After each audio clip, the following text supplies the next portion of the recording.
This video is going to be on how to make the Y stop for the PM728VT milling machine.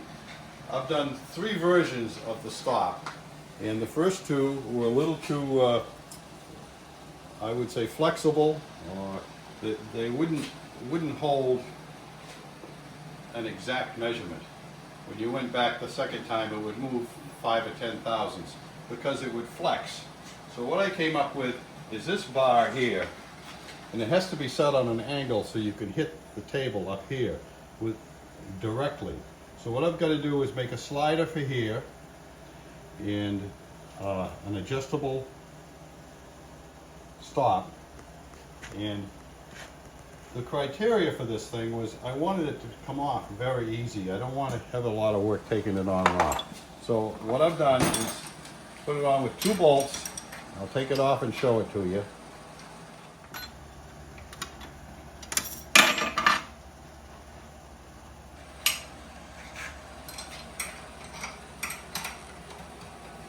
Get them loose enough. It slides right off of there. And this is all it is. You can see some of my other attempts, I had some other work on this, but this is the bar, and those are set, I believe, at 25 degrees. I probably should measure that so you know exactly.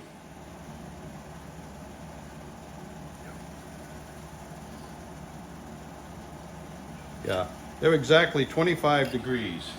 My memory is correct. And that will allow you to line up the stop with the table and be directly pushing down on this bar, and you won't bend it this way. Another thing that you're going to discover when you do this is you have to extend the table lock. And I'll take this off so you can see it. A pretty simple extension. The table lock, and as you can see, it has that spring mechanism so you can switch the handle around, because this does not clear the screw thread from the cross feed. So anyway, what I did is I just silver brazed another bolt on here to get it longer so I can get out beyond this bar here. And it's necessary to do that because in the first place it was too far under here anyway. But this gets in the way of the handle, so you definitely have to extend that. But it's a pretty simple process here. I made this long barrel here to silver solder onto the bolt, and I had to put a hex on the end and tap the end so this original handle would fit it. And the reason that is because when you swing this around, it won't go by the thread for the cross feed. So you have to get it adjusted, and that was the original way it did it because it hit the table too. But if you take this off, it'll screw right in there. It's in there probably 10 threads, so it's easier just to take it off and put the handle on afterward.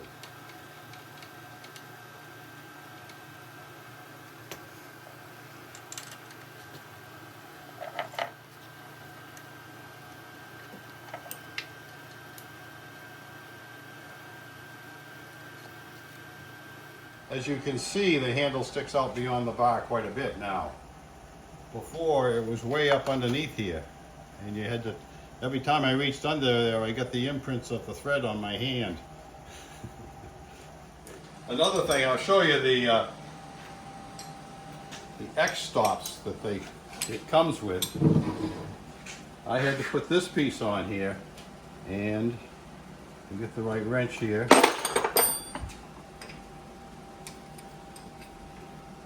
And this is your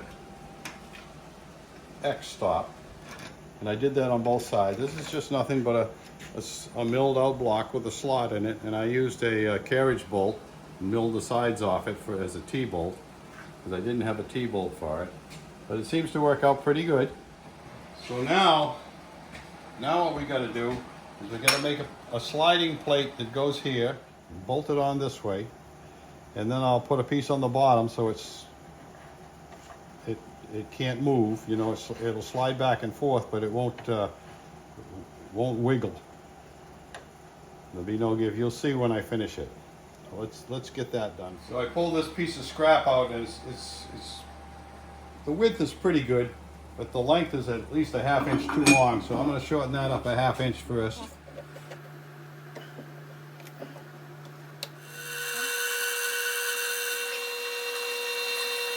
So now we're going to cut this piece at 4 inches.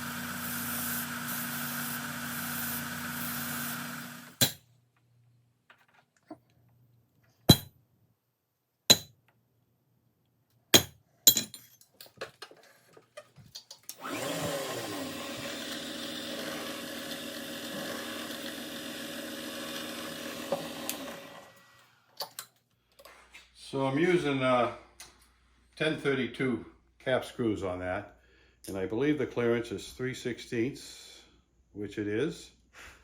So we're going to drill three 3/16 holes through that.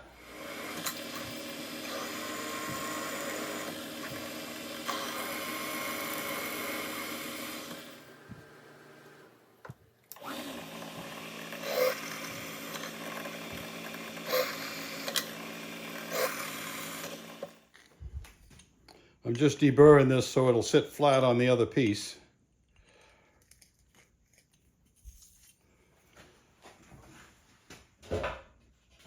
So when I transfer holes to something like that, what I usually do is put it on there and clamp it, and I'm only worried about the centering of it and the center hole.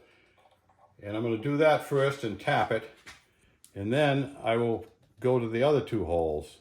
Because if you try to do all 3 at once, it might move because it won't line up right. So all I'm concentrating on now is that center this way and lined up perfect for the center hole. Just going to mark that.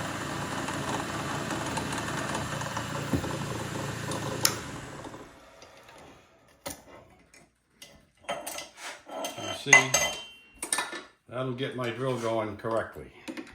The number 20 drill.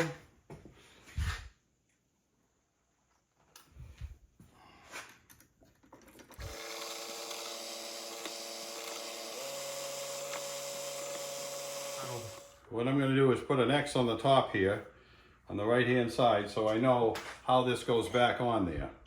That way I won't have to be fiddling around with it later.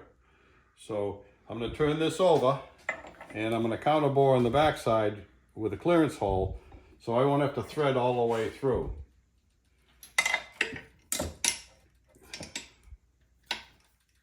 What I'm going to do is set my micrometer up here so I can go halfway through that.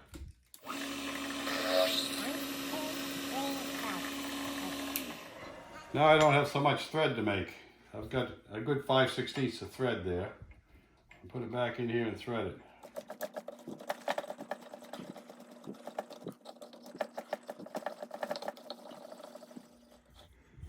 So I'm screwing this back on here, and I'll get an Allen wrench to tighten it here in a second.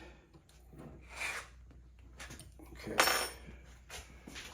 Just going to go down and mark the other 2.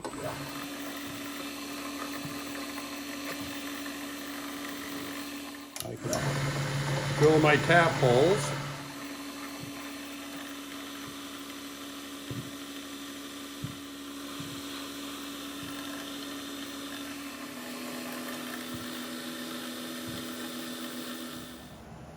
Got to set my depth here.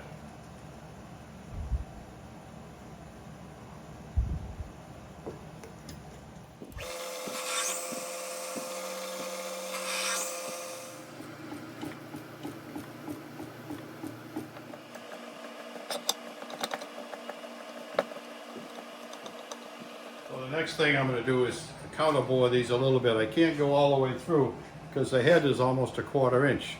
So I'm going to go in there like a 150 thousandths and just get them set in part way. Now this counterbore I have to run really slow.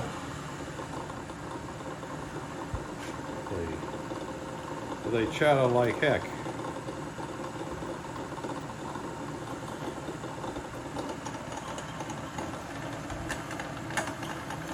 I'll set my depth up.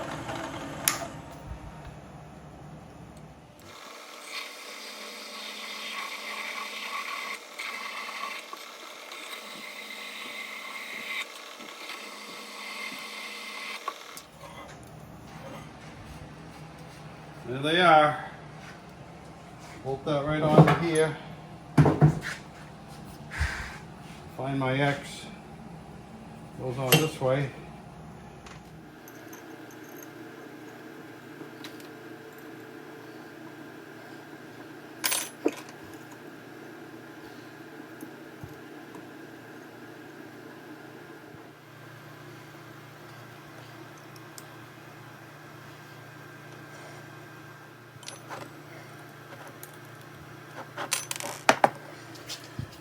Okay, now we'll take and put this on over there so we can see it. Well, the next thing I'm going to do is I'm going to make a little cut into here so that will stay on there, it won't slide this way. So we just take this off, mill it.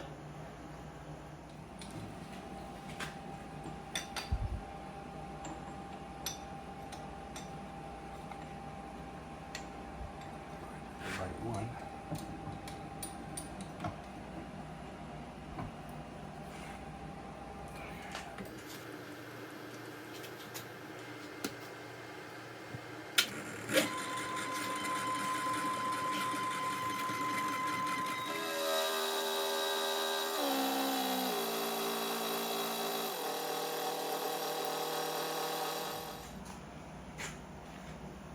The depth of this cut isn't really all that important. I'm going to go down an 1/8 inch, but the width of it should be maybe 10 thousandths clearance, so you got to go over there a half plus 10.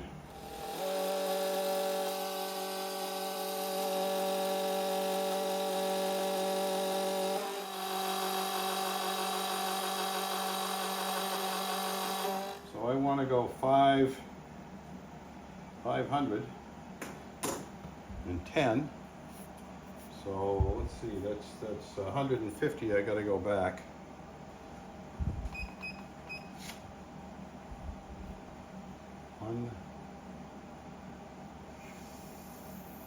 $150 right there.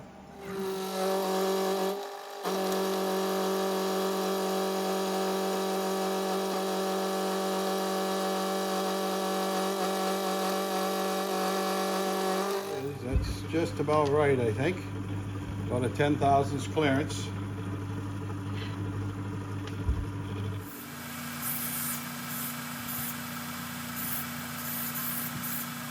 Always remove all the sharp edges so you don't cut yourself when you're handling it.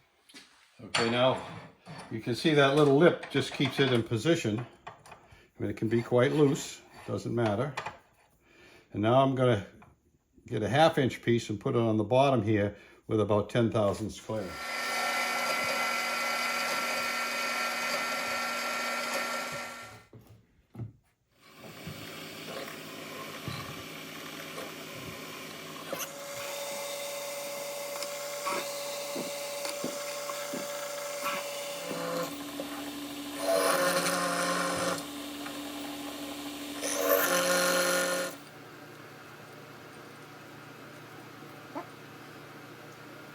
Put that on there with a tiny shim on it. Slide it in place. Then clamp it. Hopefully. Ooh, yep, feels good. Feels good. So now, okay, that's it. Now I'll drill the center hole and put the screw in there and then drill the other two.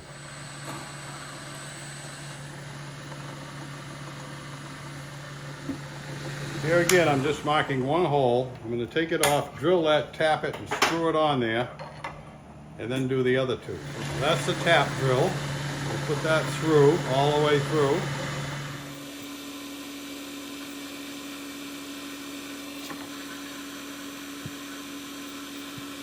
like before, to save myself a lot of tapping, I'm going to put a clearance hole through the backside about halfway. I only have to do half as much tapping.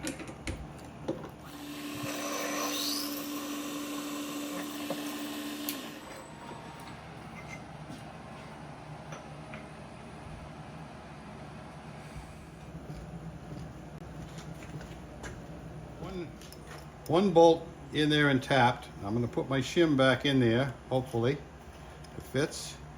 Tighten that bolt up.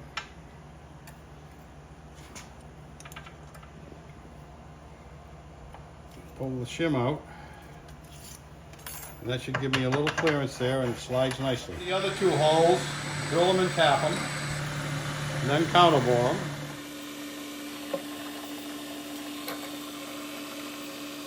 I forgot to tell you in the beginning that this is a piece of 1/2 by 1/2, and this is 1/2 by 5/8. So I have the 1/8 of an inch sticking out to make that lip. So this is 5/8 square, and that's 1/2 inch square. This is just a piece of 1/4 inch plate. When I'm finished, I'm going to saw this off and then run the miller around it and make it nice and even.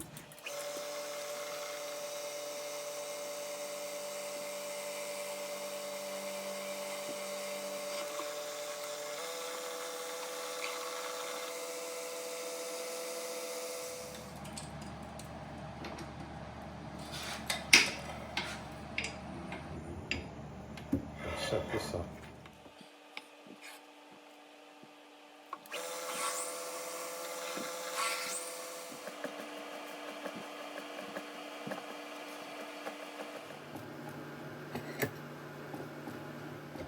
To set this up for my depth here, I want to go in, see it's 1/4 inch, I want to go in about 175 thousandths tops.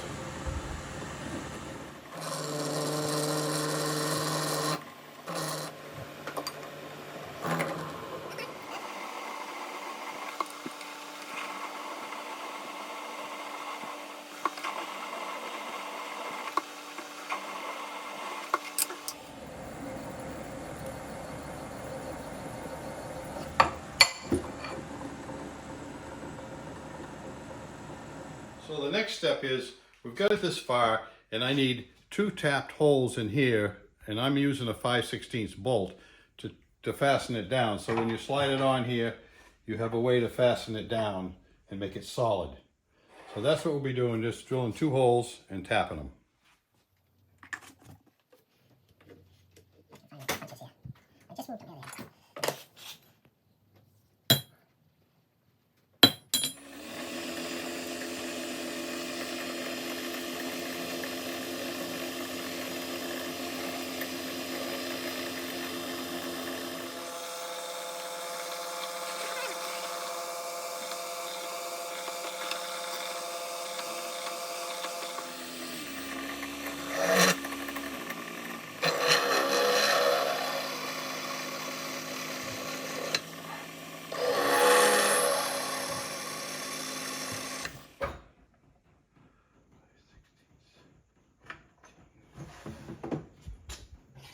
A 5/16 tap won't fit in my little tapping rig there. So what I'm going to do is use the drill press. And first I'm going to center this and lock it down. Let's see.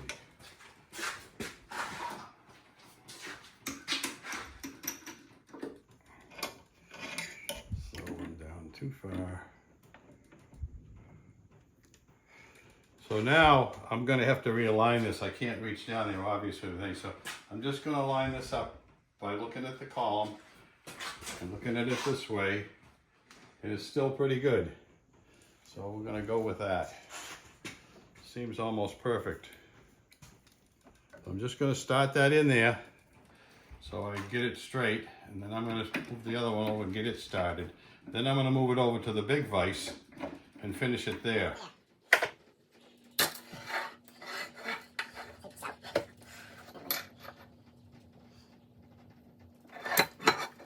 So now I've got to do the same thing again.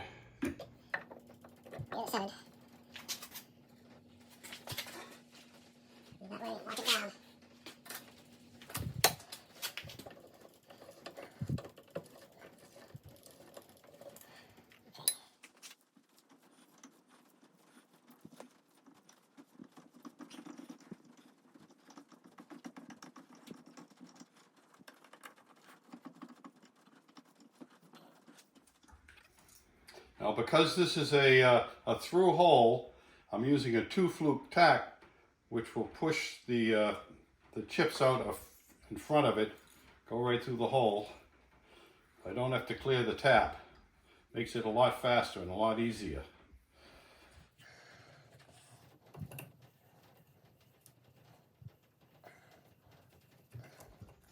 And there it is.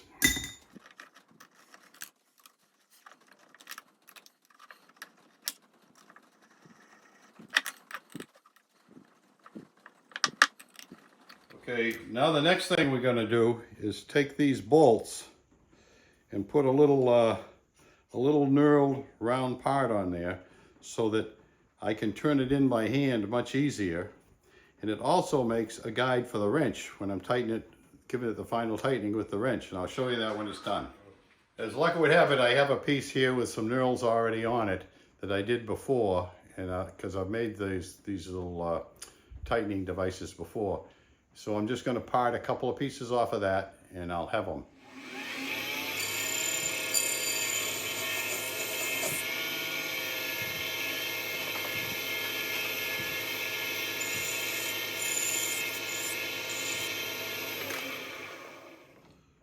Well, I suppose I should face that too while I'm at it.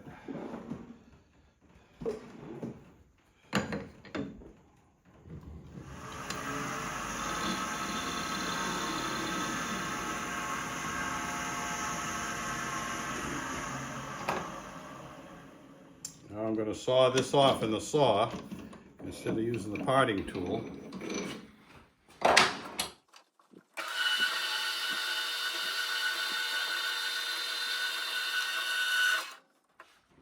So now what I'm going to do is I'm just going to silver braze these bolts onto the knurl piece. Whoop, I won't drop it on the floor too often.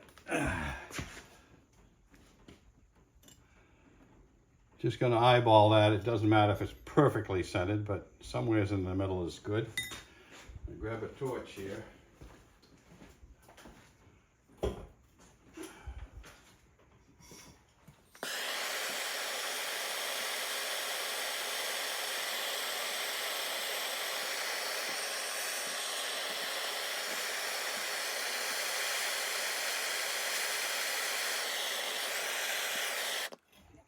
Some of these. I use hex stock, and this is for 5/16, and I have them marked 18 and 24, so I can screw the bolt in there and put it in the lathe. If I want to finish off the end of this, I can just chuck that right in the lathe and face this off. It makes a handy little fixture to do a lot of things simply.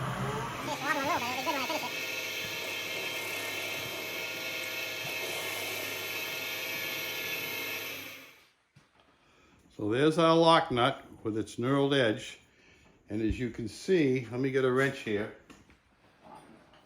You can see, when I go to the final tightening, I can just lay the wrench right on there and tighten it. And this actually keeps the wrench on the nut better, on the head of the bolt better. Part of this is to get this bolted onto here, and then I'm going to silver braze the nut on top of it. This removed, and I'm going to put 2 holes in here and bolt this down. You might ask, why doesn't he just silver braze it on there? Well, the reason is silver braze is quite expensive, and I have lots of bolts around, so I'm bolting this together. And if I have to change it, it makes it a lot easier.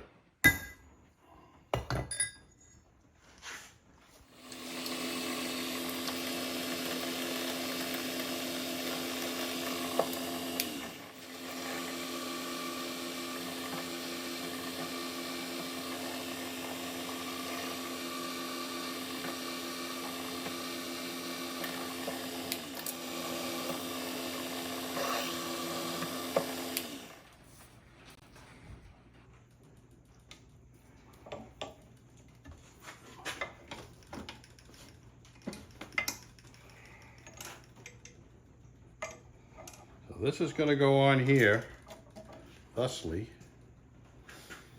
So I should be about that far back. Okay. So what I'm going to do is I'm going to mark one hole here in the center and drill it and tap it. Then I'm going to bolt that on, and then I'm going to drill through and mark the other hole. 3/16 bolt, or 1032. So I'm going to move it in about a 1/4 inch for the first hole. Mark that. I'll drill that and tap it, and then I'll put the bolt in and mark the second hole with the drill.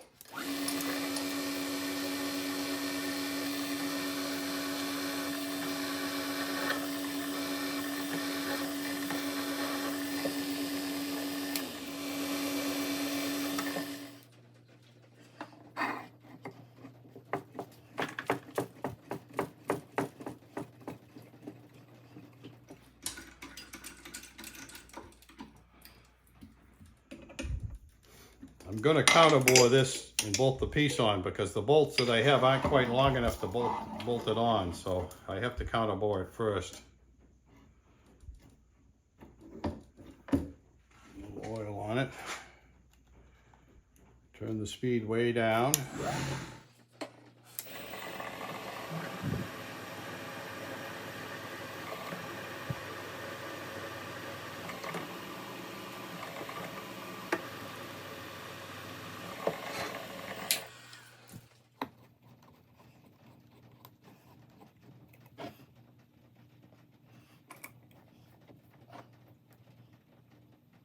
3/16 clearance drill, and I'm going to mark that second hole, then take that off again, run the tap drill through it and tap it.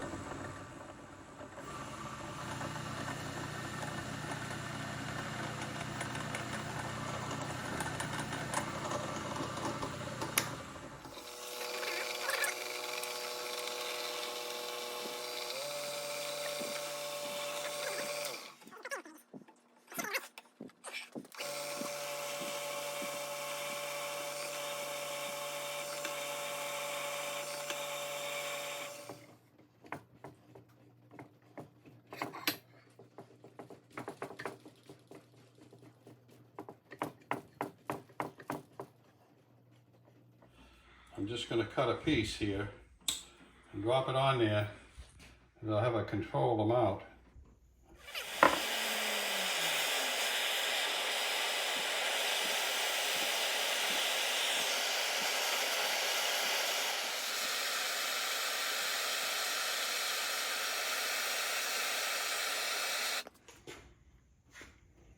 That did it.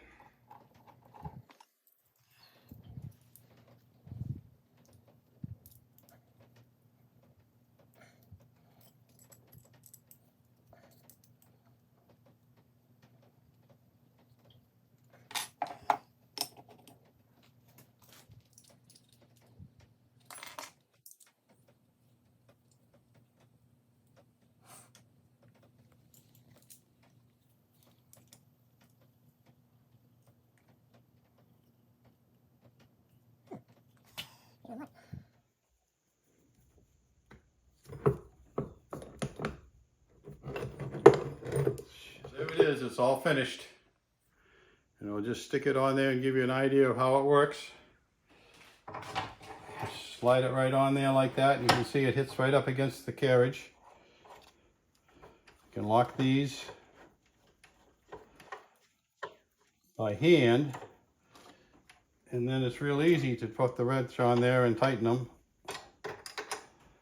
And that's not going to move.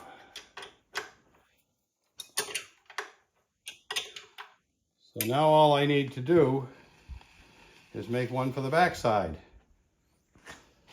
So I've got coming both ways, sort of like this. And that goes on the back side one, and that can store right back there. I had to cut away a little bit of this guard so I can store that back there. But this one here I'll just take off and get it out of the way. There's a nice solid stop. You can feel that, boy, that's solid. So you can see the whole thing, it's set up with the bar and so forth. Just give you a look at it.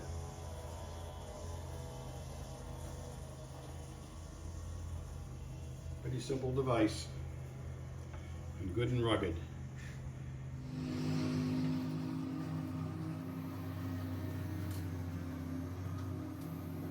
I've shown you how to make the Y stop, and you probably wonder, well, why is he going to all this work to make that stop? I prefer to have a four-way stop to do simple details, and I built a lot of Doug Kelly's engines, and they have it has an indentation in the part, and up here in the plan you can see one. That one's 90 thousandths deep, and it goes the full width of this piece here. This is the piece, and I'm going to show you how we do that with the two stops.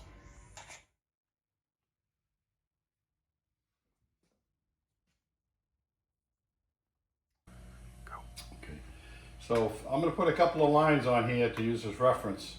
It's a 1/4 inch from the top and the bottom, and I'm just going to stay probably a 1/16 away from the end of it, right there, so it's pretty even. I've already taken and cut this piece exactly the length, and it's at its finished length, and the ends are squared. There's a 1/2 inch end mill. Now I have two end mills. One hasn't been had the corners rounded, and I'm going to use that just to set it up, and then I'm going to put this one in because I can't really see where the edge of this is very well when it's rounded. So I'll set this up with the stops, crank it over here.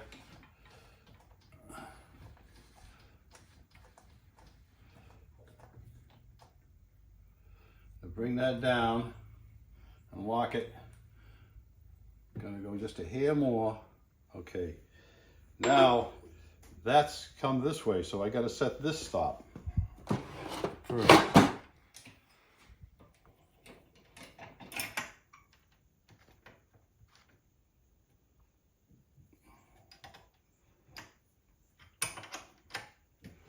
And now I'm gonna turn it up just a hair and bring it all the way to the other side.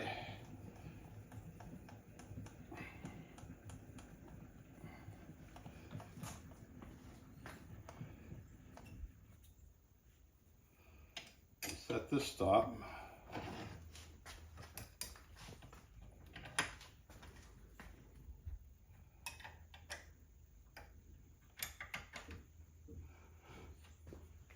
I have to rotate the end mill 90 degrees so I can see the y-axis. Bring this down to the line again.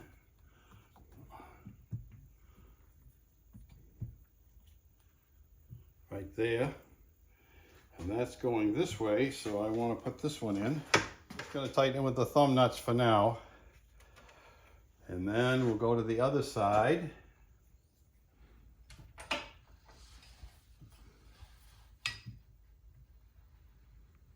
Right there. I'll slide this one in.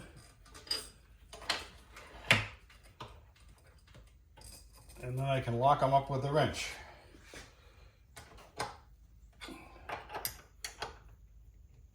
Make sure this is tight. It's good.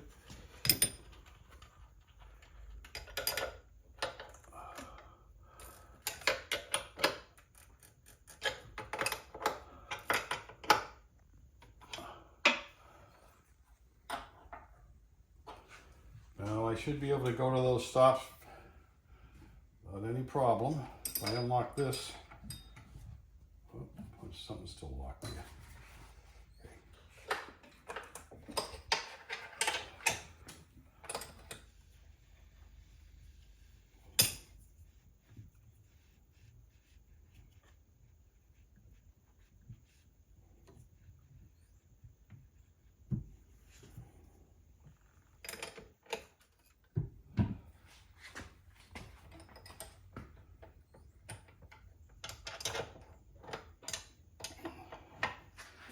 Okay, there's the setup. Just going to run it back and forth to check it.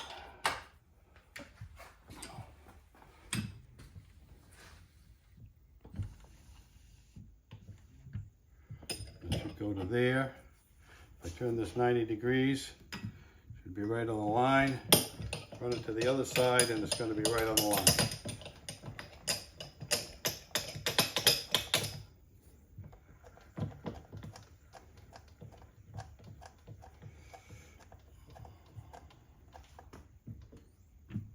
Perfect. I'm going to put the proper end mill in there. And we'll start cutting.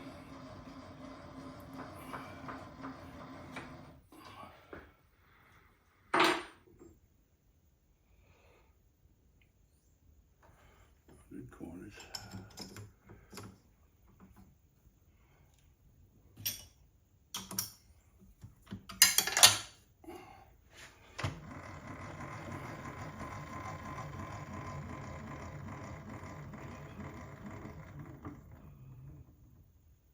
Okay, that's 0.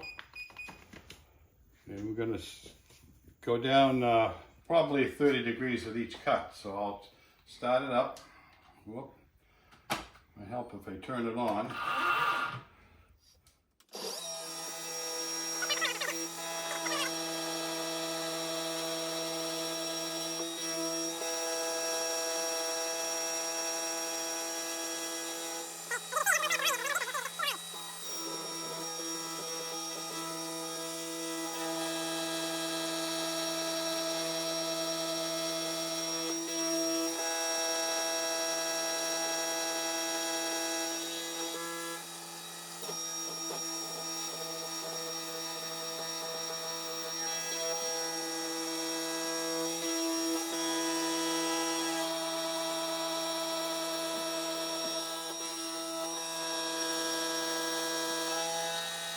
Part, and now I'm just going to flip it over. I actually have 2 of them stuck together with double sticky tape, so I'm just going to flip it over and do this side. But first I have to mark the ends again. I've marked the 2 ends, so now all I have to do is line up one end, and I'm finished with my setup. I'm going to crank this over till it hits a stop. So that should be it for the second setup. We'll just give it a test here.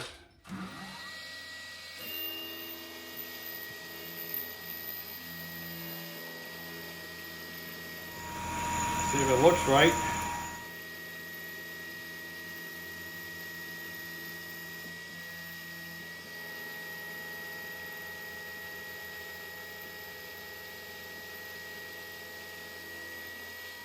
That looks pretty good.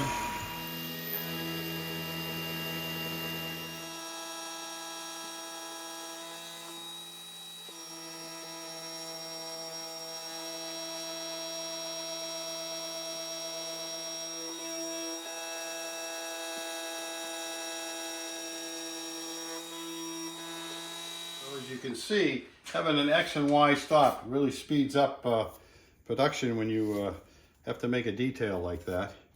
And sometimes I put details that go right through, so you've got a square hole through, and I have the stops, and I use them quite often.